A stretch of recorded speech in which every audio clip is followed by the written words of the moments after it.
Siapa yang hianat kita, siapa yang fitnah kita, ada niat buruk dengan kita, dia lupa ke ada Tuhan yang sedang memerhati kita? Dan siapa yang buat pengkhianatan, Allah akan gagalkan pengkhianatan tu. At the first place, dia mungkin rasa dia menang.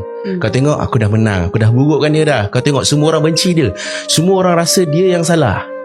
Tapi Allah endingnya akan tetap menangkan orang yang dikhianati. Pengkhianatan, keburukan, fitnah, dia takkan pernah menang. Allah sentiasa akan menangkan orang yang berada di pihak yang betul.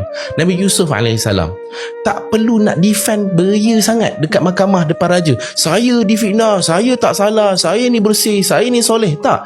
Zulaikha sendiri, isteri Al-Aziz sendiri mengakui Yusuf ni baik.